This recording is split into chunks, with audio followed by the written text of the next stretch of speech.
Привет, друзья! Сегодня у нас ролик будет действительно длинным, но он очень будет полезным.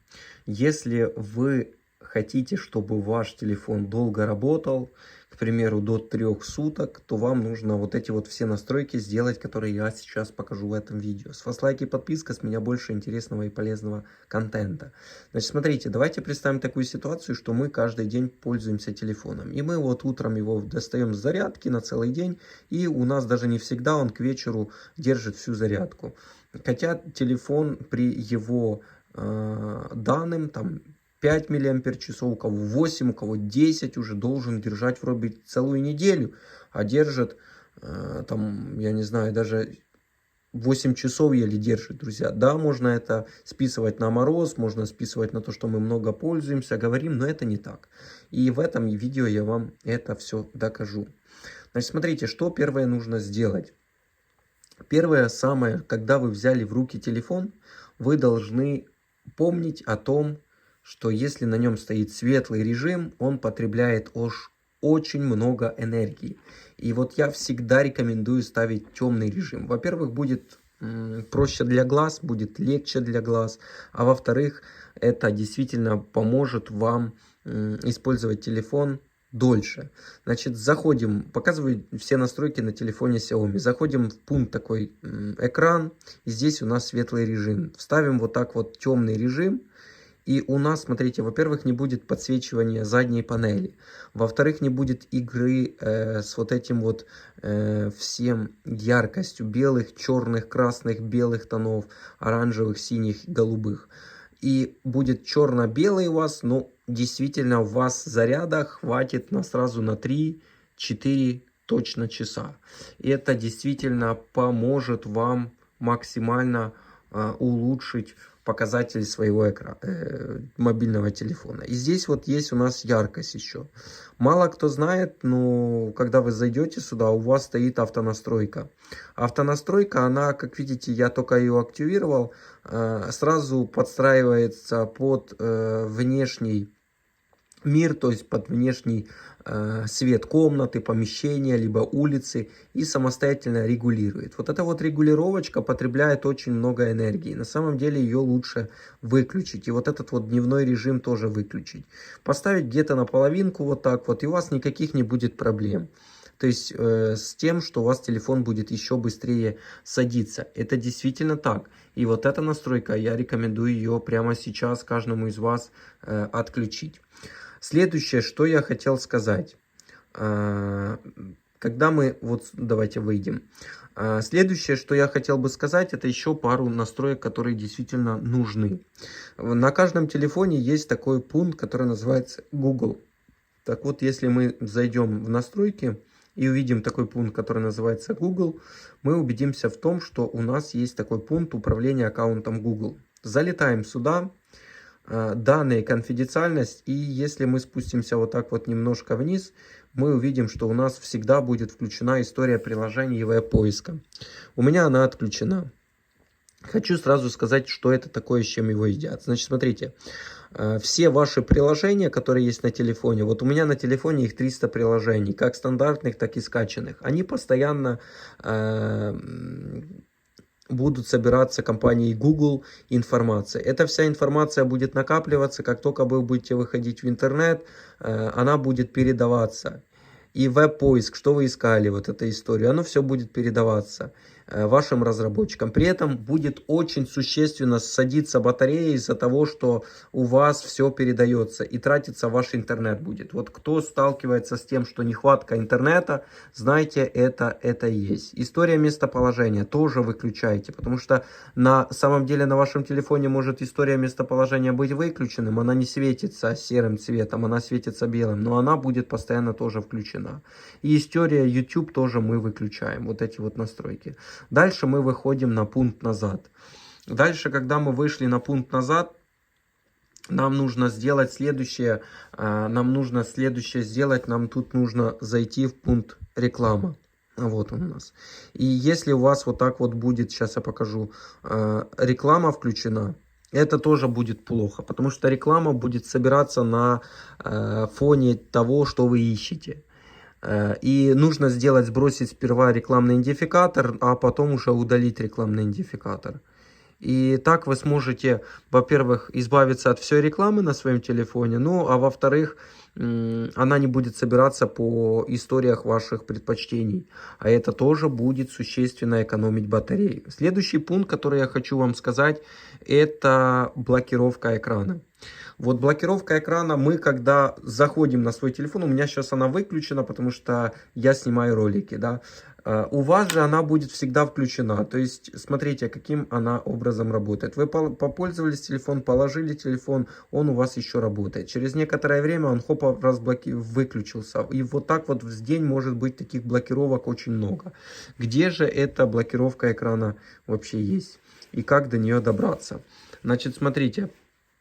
Мы заходим вот тут вот, у нас есть пункт такой, яркость. У кого-то может быть по-другому он записан, но в большинстве случаев он у вас будет в яркости. Сейчас я сюда вот зайду, смотрите, сейчас.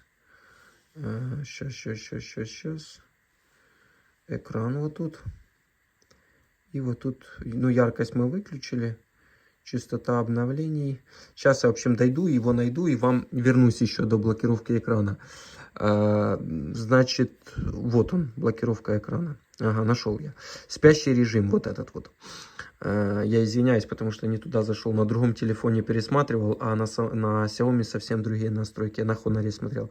Так вот, здесь у вас будет стоять, вот как у меня, 5 минут, либо вообще не выключать вы сами будете. Я рекомендую ставить на 30 секунд. Это приблизительно через 30 секунд телефон будет сам блокироваться.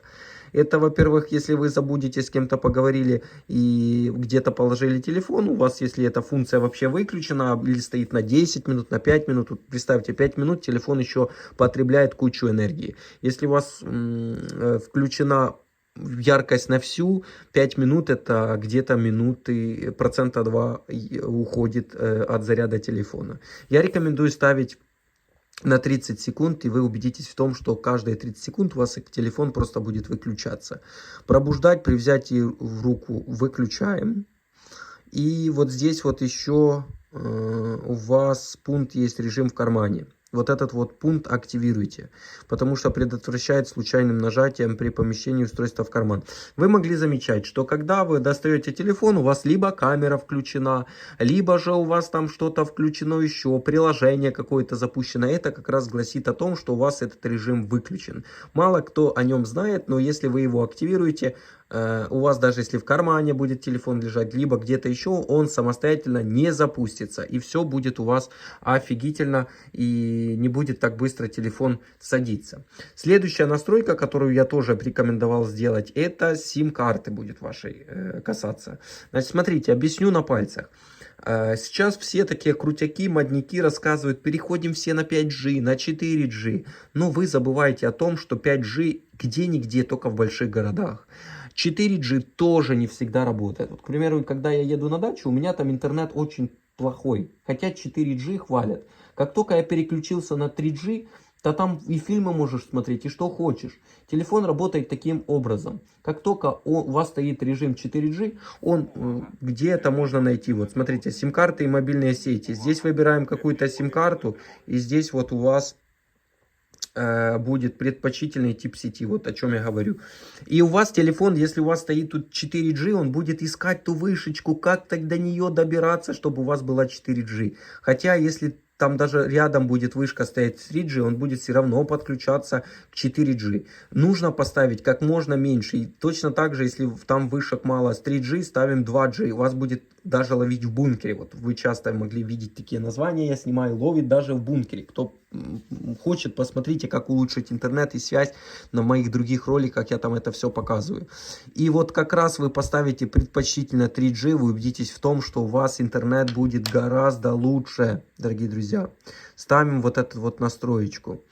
Она действительно будет вам улучшать сеть. Следующее, что я хотел сказать. Так, мы это сделаем. Я себе здесь тут отмечаю, что я вам уже говорил, чтобы дальше вам не сказать. Так, опускаем шторку. Опускаем шторку и видим, что у нас здесь и и сотовая связь включена, и интернет у нас мобильный включен, и Wi-Fi у нас включен, и здесь у нас и местоположение может быть включено, и много-много другое. Так вот, смотрите, я наблюдал одну историю, в интернете я вычитал с форума, что мужик делал эксперимент, он, то есть, выключил здесь местоположение, а оно у него работало в настройках, оно у него все равно светилось. Так вот, чтобы это не работало, действительно, нужно зайти в настройки и найти пункт, который уже на телефоне называется местоположением, в самом низу. И вот здесь вот его выключить, потому что если там у вас даже вот здесь вот может быть выключено, вот здесь вот в шторке, то вот здесь вот может быть включено и работать в фоне. Доступ приложения к геоданным. Заходим. Не разрешено ни одному приложению. Тоже, если у вас здесь какое-то приложение разрешено, то оно в любой момент может включиться, вот спрашивать каждый раз и работать. Я рекомендую ставить спрашивать каждый раз.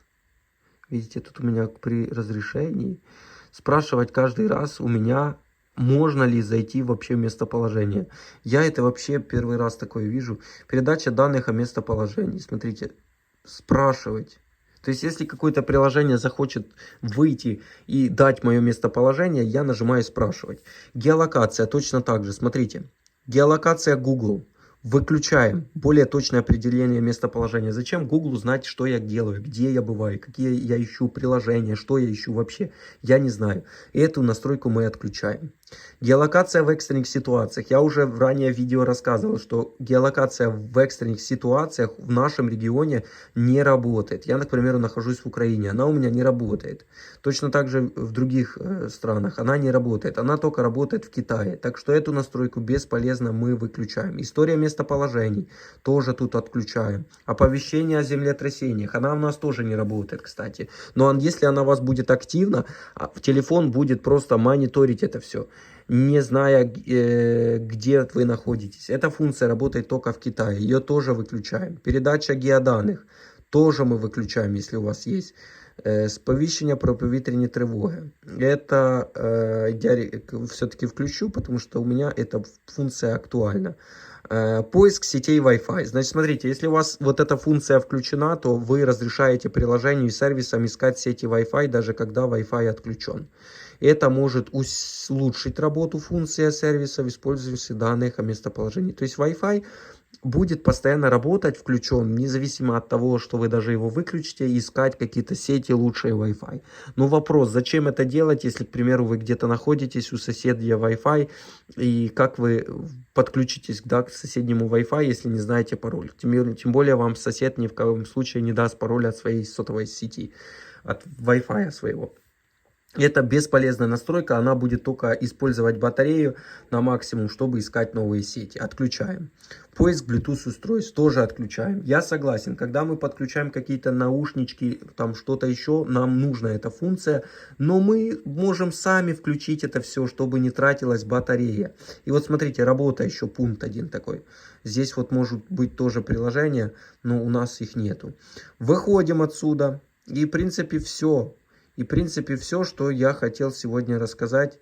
Служба и обратная связь. Кстати, вот эта вот штука такая, она может отправлять отчеты, если она включена. В левом верхнем углу, в правом верхнем углу 3 точки, политика конфиденциальности. И здесь почитайте, что она может собирать и что она может отправлять вашим разработчикам. Вот как-то так. Сбои подключения Wi-Fi. Ну, эта штука якобы и полезна в одних ситуациях, но в других ситуациях она просто тянет очень много батареи. Еще одна штука, которая полностью знает о вашем телефоне больше, наверное, чем вы знаете о нем сами, это цифровое благополучие и родительский контроль. Так вот, если она у вас включена, вот здесь вот у меня она выключена, то я хочу сказать, что эта штука может полностью знать, сколько вы телефоном пользуетесь, когда вы пользуетесь, где вы их пользуетесь и так дальше. Я ее отключил вот здесь вот в правом верхнем углу, управление данными, использовать телефон за день. Она у вас вот так вот будет включена. Сейчас мы убедитесь в том. Сейчас я его просто включу, а потом мы увидим, сейчас 10 секунд пройдет, о том, сколько телефон знает, какое вы приложение посещали, сколько вы там сидели, что вы искали и так дальше. Опять-таки собирает эту всю информацию и отправляет разработчикам. Чтобы этого не было, вот смотрите, сейчас вы все убедитесь. Смотрите, вот смотрите, 14 минут. Другое, YouTube, настройки, разблокировки, уведомления. Если у вас такое включено, я рекомендую в правом верхнем углу тапнуть 3 точки, управление данными и вот так вот отключить, закрыть доступ, цифровое благополучие и запретить ему доступ. И теперь оно не сможет вас отслеживать и знать о вас все.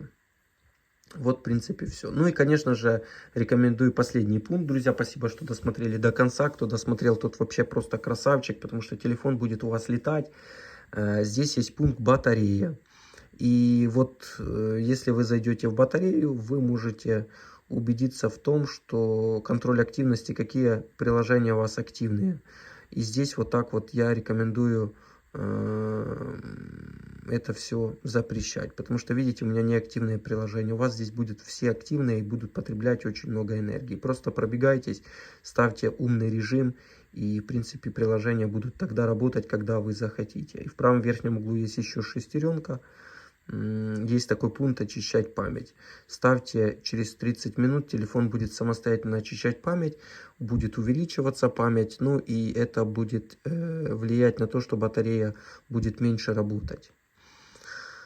Так, ну а если вам нужно, чтобы дольше часов работал телефон, то вы можете активировать ультраэкономия энергии. И вас хватит заряда на 37 часов. Это вообще просто будет шик. Отключится приложение, телефон будет только в звонки отвечать, там сообщения приложать. Ну, телефон так очень долго будет работать. До скорого, всем пока. С вами, как всегда, был Тимоха Лайв. Здесь оставлю вам еще 2 новых ролика. Загляните, посмотрите. До скорого.